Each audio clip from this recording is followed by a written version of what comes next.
Assalamualaikum warahmatullahi wabarakatuh. Selamat siang sahabat Hermina semuanya. Salam sehat. Hari ini saya Dr. Fitri dan juga ada pembicara kita Dr. Tututi spesialis saraf. Hari ini kita akan membahas tentang all about stroke ya dok ya. Karena kita juga dalam memperingati Hari Stroke Sedunia. Dok, terkait tentang stroke nih dok, kayaknya untuk prevalensi sekarang di Indonesia stroke itu semakin hari semakin ada aja ya dok ya? Ya. Sehari-harinya dok, gimana dok menurut dokter? Semakin bertambahnya waktu ya, zaman makin kesini, kalau prevalensi stroke itu semakin meningkat tentunya. Kalau dulu-dulu penyakit stroke itu lebih sering kena pada usia-usia tua, 60-an lah ke atas. Kalau sekarang tuh sudah bergeser ya, jadi bahkan usia 40, di bawah 40 pun ada. Kemarin pasien saya itu 23 tahun udah kena stroke gitu ya. Jadi mungkin lebih dipengaruhi oleh lifestyle ya, atau pola hidup yang kurang baik atau tidak sehat ya. Karena mungkin kalau orang tua dulu kita kan belum ada nih kayak sekarang makan makanan yang fast food ya. Iya, kalau sekarang kan kita zaman dulu orang-orang tua tuh makanannya yang direbus-rebus ya, masak sendiri. Kalau kita kan sekarang tinggal malas masak, gosen, GoFood gitu ya. Jadi mungkin lebih ke lifestyle aja. Jadi akhirnya terjadi pergeseran ya. Orang yang terkena stroke itu bukan cuma usia tua, usia muda juga itu bisa kena gitu. Oke dok, menarik dok. Ini berarti untuk saat ini stroke itu tidak bergantung dengan usia tua ya dok ya. Betul. Tapi sudah bergeser ke usia-usia produktif ya dok. Bahkan 23 tahun ya dok. Iya, sudah ada. Sudah ada. Wah. Tapi dok, sebenarnya orang-orang mungkin ingin tahu sebenarnya yang dimaksud dengan stroke itu apa sih dok? Oke ya, jadi sahabat Hermina ya, mungkin sedikit perkenalan kita terhadap yang namanya penyakit stroke ya.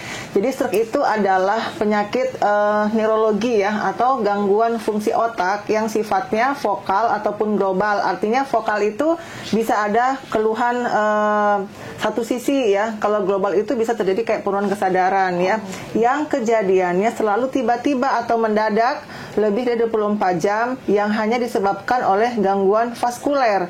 Bisa menyebabkan orang itu menjadi cacat, bahkan bisa sampai kematian gitu ya. Jadi nggak ada orang yang kena stroke pelan-pelan, jadi lemesnya pelan-pelan, sekian hari, langsung tuh langsung blek, lemes, langsung bicaranya jadi rero ya, atau apa namanya balelol orang sini bilang ya, sama atau tidak bisa bicara sama sekali, seperti. Jadi memang selalu ngedadak. Jadi kadang kalau kita tanya ke keluarganya, dok padahal tadi ini masih ngomong, masih jalan, ini tadi bangun tidur pagi langsung ditemukan lemes di kamar mandi. Nah biasanya kejadiannya sukanya pagi hari gitu. Dok, tapi orang-orang tuh kayak katanya kalau jatuh dari kamar mandi itu pasti stroke. Padahal nggak selalu ya dok. Tapi karena kejadian yang mendadak itu ya dok, kebetulan mungkin di kamar mandi. Jadi takutnya salah persepsi dok. Karena kan banyak kan yang katanya kalau di kamar mandi udah pasti stroke katanya gitu dok. Tapi enggak ya dok ya. Jadi sebenarnya sih tidak semua yang di kamar mandi itu pasti stroke ya. Jadi kembali lagi anamnesa atau bagaimana kita menggali informasi dari pasien dan keluarga gitu. Kalau saya selalu tanya, ini di kamar mandinya jatuhnya karena terpeleset ya, kena licin lantainya, atau karena memang lemes, jadi nggak ada kekuatan untuk menahan berat badan, akhirnya dia jatuh gitu. Nanti kan biasanya pasien tuh ngomong mendadak lemes, atau oh memang licin lantainya saya kepleset, itu kan lain ceritanya ya. Jadi kalau biasanya dia bilangnya lemes mendadak, berarti kemungkinan besar itu karena serangan stroke gitu. Jadi memang stroke itu seringnya pada pagi hari, karena pada saat pagi hari itu perfungsi oksigenase yang ke otak itu cenderung berkurang. Makanya 90% kejadian stroke itu sukanya pagi saat bangun tidur, belum beraktivitas. Kadang-kadang dok baru bangun tidur mau sholat subuh, jadi ke kamar mandi dulu kan orang kalau baru bangun tidur, makanya kejadiannya sering ya di toilet atau kamar mandi gitu dok. Ceritanya. Oke dok, berarti dok apa sih dok yang bisa menyebabkan orang itu terkena stroke dok? Kayak resiko-resiko tertentu apa dok kira-kira? Oke, jadi secara umum ya sahabat Hermina, faktor resiko stroke itu kita bagi jadi dua. Ada yang bisa dimodifikasi sama non modifikasi ya. Jadi yang tidak dapat dimodifikasi berarti kita tidak bisa rubah. Emang sudah begitu. Pertama umur, kan nggak ada yang bisa merubah umur jadi tua jadi muda ya. Iya, Dok. Usia, jenis kelamin ya. Biasanya itu sekarang ini perempuan lebih banyak daripada laki-laki. Yang kedua ras, genetik ya. Siapa tahu memang keluarganya itu keturunan darah tinggi, hipertensi, ada keturunan stroke. Jadi faktor genetik itu tidak bisa kita ubah ya, karena itu memang bawaan dari sananya. Terus yang bisa dimodifikasi itu ya lebih ke lifestyle, misalnya punya hipertensi darah tinggi, diabetes, penyakit gula, penyakit jantung, penyakit kolesterol ya, kemudian ada gangguan darah, orang yang misalnya anemia atau malah polistemia vera yang HB-nya cenderung tinggi, trombositnya tinggi, semuanya tinggi, itu juga bisa. Orang yang obesitas ya, kemudian merokok, itu juga bisa menyebabkan orang terkena stroke gitu. Jadi masih bisa kita rubah gitu dietnya gitu. Kalau yang udah nggak bisa dirubah itu kan ya memang umur kita nggak bisa ubah-ubah gitu. Iya, Dok. Dok, kalau misalkan jadi bisa dicegah nih bisa ceritanya. Dicegah ya, Dok ya. Berarti, Dok, kira-kira kalau misalkan pasien itu datang ke dokter nih dengan stroke, yang curiga kita stroke nih, Dok, apa yang harus pertama kali kita lakukan di rumah, atau apa langsung dibawa aja ke rumah sakit atau gimana, Dok? Sebaiknya seperti apa, Dok? Kalau untuk sebaiknya, jadi tata laksana penyakit stroke itu memang harus sesegera mungkin dibawa ke rumah sakit atau mungkin ya fasilitas kesehatan terdekat ya. Jangan aku bilangnya rumah sakit, atau rumah sakitnya sekian puluh kilometer, ada puskesmas yang dekat ya. Jadi ke fasilitas kesehatan terdekat ya. Kenapa? Karena orang yang stroke itu kan kita berusaha menyelamatkan ya saraf-saraf di otaknya yang tadinya mau iskemik, yang mau mengalami penyumbatan atau mengalami kematian jaringan. Nah ini kita bekerja dengan waktu.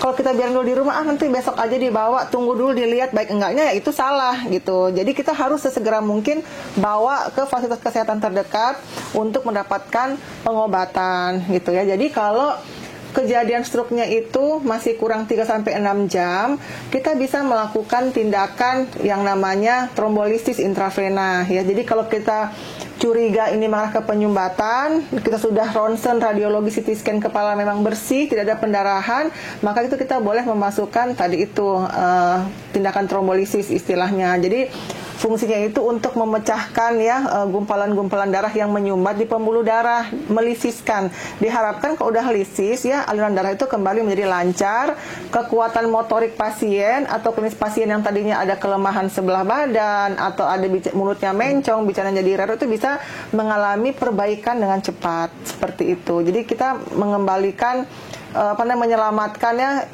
jaringan yang iskemik itu lebih cepat. Nah, sedangkan kalau misalnya nih kejadiannya udah lebih dari 3-6 jam, maka tindakan trombolisis itu sudah tidak bisa kita kerjakan. Jadi lebih ke konservatif, tetap dikasih obat-obatan, nanti dilanjutkan dengan latihan fisioterapi, cuman mungkin luarannya atau hasilnya itu tidak sebagus yang cepat ditangani gitu. Makanya harus cepat-cepat dibawa. Cepat-cepat gitu. Berarti ya kuncinya. Berarti kalau misalkan sahabat Hermina menemukan ada pasien atau penderita yang suspek stroke ya, Dok ya, yang kayak tadi tiba-tiba kelemah anggota gerak, kemudian bicaranya cadel atau rero, cepat-cepat dibawa ke vaskes terdekat. Kemudian selanjutnya bagaimana penanganan medis begitu ya, Dok ya? Ya, jadi biasanya kalau kita bawa dulu ke vaskes terdekat kan otomatis dapat tata laksana dulu pertama ya, awal. Nanti kan otomatis kalau misalnya fasilitas kesehatan itu kurang memadai, misalnya nggak punya CT scan ya, atau misalnya nggak punya dokter spesialis sarafnya, nggak punya dokter rehab mediknya, maka dia otomatis akan merujuk ke tempat yang lebih lengkap fasilitasnya. Tapi setidaknya ada penanganan terlebih dahulu di vaskes itu. Baik, Dok. Dok, kalau misalkan untuk pasien ini kan katanya beberapa sahabat Hermina ada yang bertanya, Dok, kayak misalkan kalau misalkan pasien stroke itu katanya nggak boleh jalan-jalan, misalkan ketika serangan nih, Dok, terjadi, dia tidak boleh jalan-jalan dulu atau bantalnya posisinya nggak boleh berdiri dulu. Apakah itu benar, Dok? Ya, jadi tergantung ya sahabat Hermina. Jadi stroke itu kan ada dua macam. Ada yang penyumbatan ya, ada yang namanya pendarahan atau kita bilangnya stroke infak dan stroke hemoragik. Kalau stroke-nya itu penyumbatan, maka itu harus sesegera mungkin fisioterapi aktif gitu. Jadi asal sudah tegak diagnosanya, oh ini struknya penyumbatan nih, clear, nggak ada pendarahan, maka dia sesegera mungkin harus fisioterapi aktif. Kenapa harus fisioterapi aktif? Karena ada yang namanya teori neuroplastisitas otak. Jadi di mana otak itu dirangsang ya untuk mengembalikan fungsinya seperti semula atau seperti bagaimana semestinya. Jadi misalnya ada kelemahan sebelah kanan nih. Kalau kita langsung latih kan ini otak dirangsang bahwa oh iya ini tangan ini harus angkat. Oh kalau mau makan nih pakai sendok begini gitu. Tapi kalau nggak dilatih kan didiemin terus kan gimana otak itu terangsang seperti itu. Nah berbeda dengan kalau struknya itu pendarahan. Kalau struknya pendarahan tetap boleh di fisioterapi tapi lebih ke pasif dulu gitu karena secara teori pendarahan itu 3 minggu ya dia itu akan memang ada, nanti dia akan hilang dengan sendirinya setelah 3 minggu, istilahnya terserap sendiri. Jadi biasanya setelah terserap pendarahannya itu 3 minggu biasanya sih motornya itu juga jadi bagus, perlahan-lahan langsung dibantu dengan fisioterapi aktif. Karena kalau lagi pendarahan otak, mana pendarahannya gede lagi terus langsung disuruh Bu jalan-jalan, nanti takutnya rebleeding jadi tambah pendarahan begitu. Karena kalau secara teori kalau karena hemoragik dia akan terserap sendiri dalam kurun waktu 3 minggu, tapi kalau yang penyumbatan itu seumur hidup tersumbat terus. Jadi nggak ada yang dibilang tersumbatnya sekarang, dok nanti ini bisa sembuh, nanti penyumbatan hilang nggak bisa hilang gitu. Itu bedanya seperti itu. Makanya kenapa kalau struknya pendarahan itu biasanya lebih bagus recovery untuk motoriknya, lebih cepat jalan istilahnya. Karena kapan pendarahannya itu sudah tidak menekan fungsi otak, ya dia akan bisa normal kembali gitu. Tapi kalau penyumbatan butuh ekstra latihan yang lebih keras. Dan tadi satu lagi ya soal bantal harus ditinggikan. Itu kita bilangnya ditanyakan oleh pasien. Head up 30 derajat kepala ya, itu gunanya untuk menurunkan tekanan intrakranial di otak. Itu maksudnya. Iya. Jadi ketika tekanan intrakranial menurun di otak ya, otomatis pasiennya misalnya nggak sakit kepala, nggak tambah muntah, nggak ada penurunan kesadaran, nggak ada kejang gitu. Oh itu baik dok.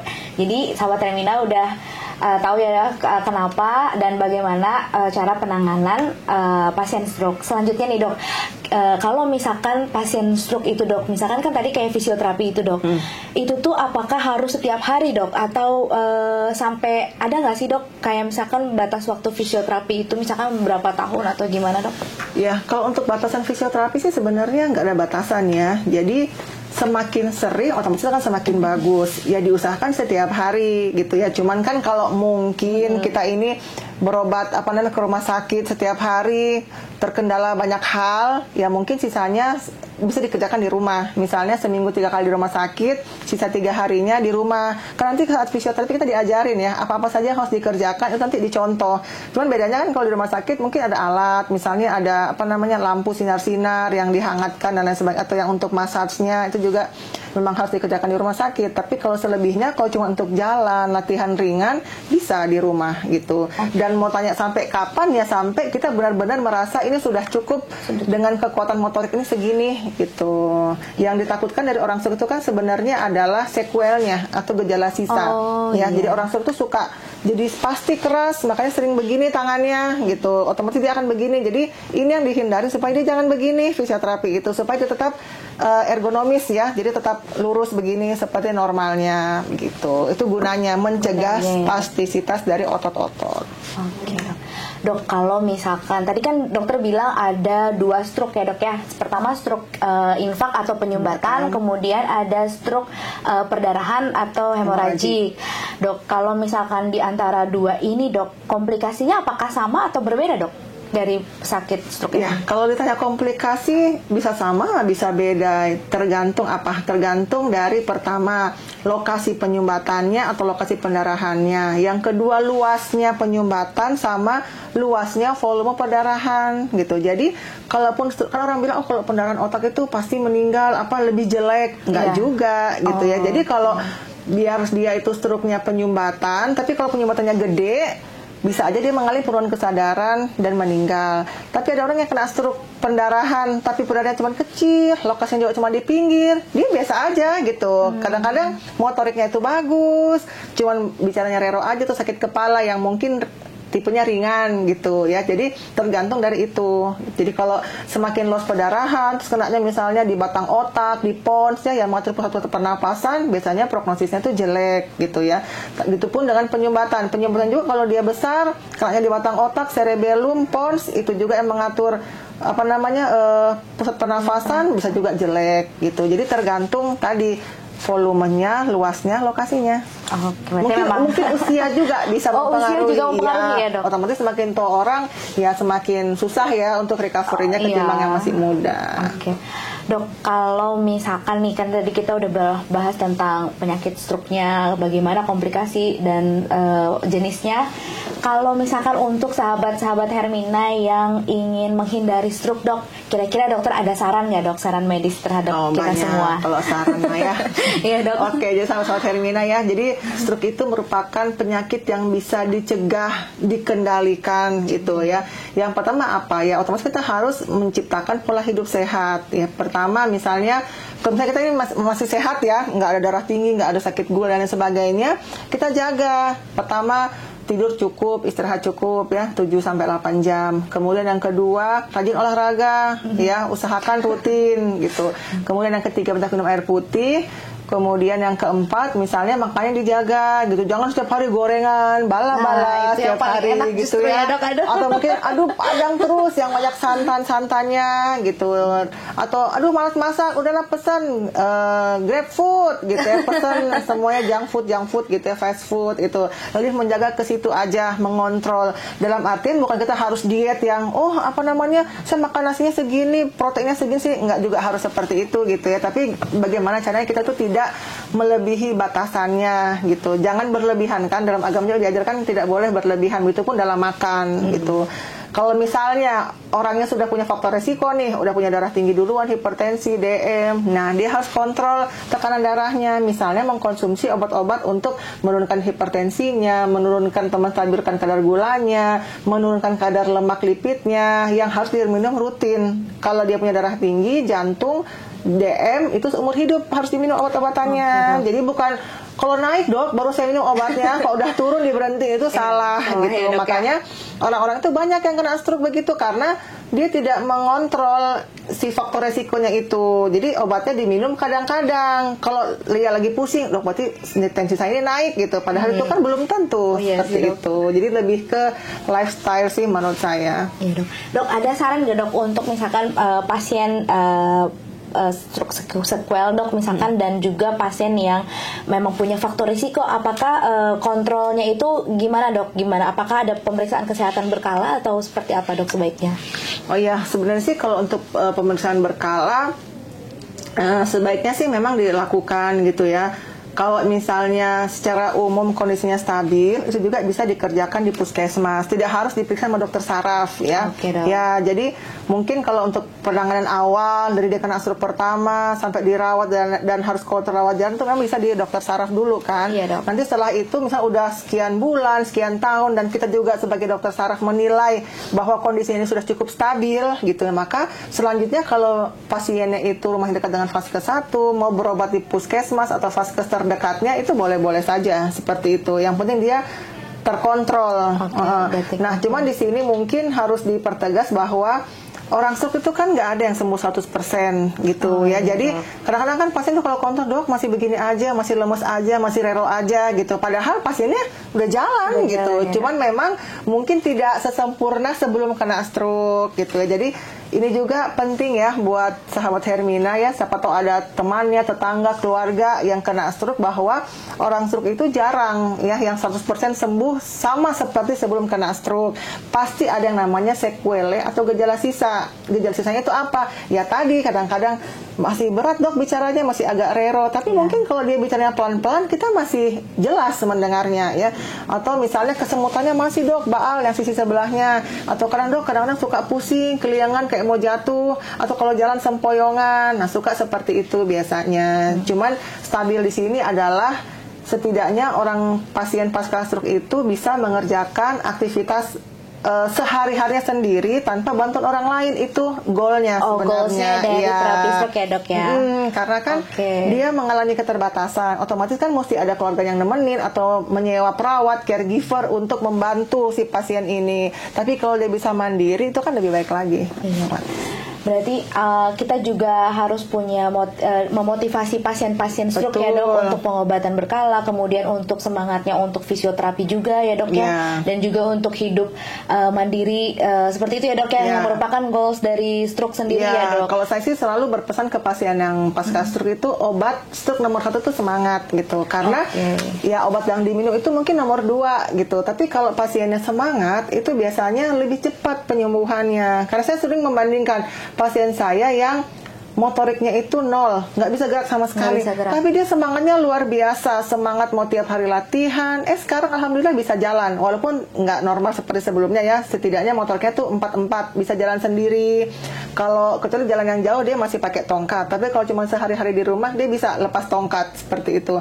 Tapi ada juga yang motoriknya masih bisa angkat, tapi karena semangatnya di bawah 45 bukan semangat 45, di bawah 45, jadi lama recovery-nya, banyak stres. Apalagi kalau yang kena itu laki-laki ya, mungkin kalau laki-laki itu lebih ke merasa dirinya tuh tadinya superior. Terus tiba-tiba kena stroke gak bisa ngapa-ngapain, akhirnya jadi minder, nggak pede, malas, akhirnya jadi malas latihan, malas berobat, depresi, atau lebih ke emosional, lebih sering marah-marah, kapan sembuhnya gitu ya. Jadi kembali lagi nomor 1 itu semangat gitu. Ya dok.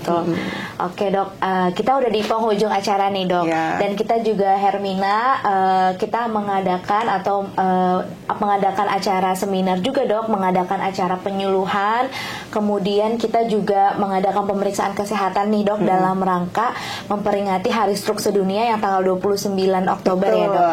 Nah dokter, ada yang mau disampaikan nggak dok ke sahabat-sahabat Hermina mengenai Hari Stroke Sedunia ini dok? Oke, baik teman-teman, sahabat Hermina sekalian ya. Di sini saya Dr. Tuturi Handayani, spesialis saraf yang bertugas ya di Rumah Sakit Hermina Sukabumi ya. Mungkin ingin menyampaikan sedikit ke sahabat-sahabat Hermina semua ya, bahwa jangan pandang enteng atau jangan anggap ringan soal stroke ini gitu ya. Karena sebenarnya penyakit stroke itu adalah penyakit yang bisa kita cegah ya, otomatis dengan lifestyle kita sehari-hari gitu. Siapa sih orang yang mau sakit? Tentunya orang itu ingin hidup 1000 tahun ya. Otomatis kalau mau hidup 1000 tahun, kita sendiri yang harus menjaga kesehatan kita, bukan orang lain gitu. Jadi kembali lagi ke tekad dan semangat dalam diri kita. Emang sih godaan itu banyak kiri kanan ya, yang ngajak makan, botram dan lain sebagainya. Tapi kembali lagi, kalau kita bisa mengatur lifestyle kita dengan baik ya, dengan mengatur pola diet makan kita, olahraga itu juga penting gitu. Jadi olahraga itu jangan buat kurus ya, jadi buat kesehatan buat gitu. Orang kan sekarang maunya kurus olahraga, padahal tuh kurus tuh bonus gitu. Tapi lebih ke bagaimana kita maintenance diri kita ya, untuk bisa menjaga fisik kita supaya lebih baik lagi. Kemudian ya jangan begadang, usahakan istirahat yang cukup. Kan ada orang suka begadang, nonton ya Korea sampai tengah malam, akhirnya tidurnya jadi kurang gitu. Terus habis itu merokok ya, ngopi yang banyak. Nah itu semua itu bisa menjadikan orang itu kena stroke, dan itu bisa kita cegah dari sekarang. Makanya kalau ingin sehat terus, kita harus jaga diri kita sendiri dengan usaha kita sendiri seperti itu. Dan jangan malu-malu untuk bertanya atau cepat berobat ke dokter kalau ada keluhan yang mengarah ke stroke. Kadang-kadang orang malu, nanti aja lah, besok aja lah, minggu depan aja lah gitu. Alhasil ya udah terlambat seperti itu ya. Oke, sahabat Hermina, saya rasa pemaparan dari Dokter Tuturi spesialis saraf ini sangat-sangat cukup dan juga memotivasi kita untuk semangat terus terhadap pasien stroke, dan juga kita juga memotivasi teman-teman juga ya dok ya. Kita juga sama-sama mendukung atau sama-sama berjuang untuk pasien stroke ini supaya pasiennya tidak kalah semangat gitu ya dok ya. Betul. Baik dokter, terima kasih atas waktunya. Saya Dr. Fitri dan juga Dr. Tuturi spesialis saraf mohon undur diri. Assalamualaikum warahmatullahi wabarakatuh.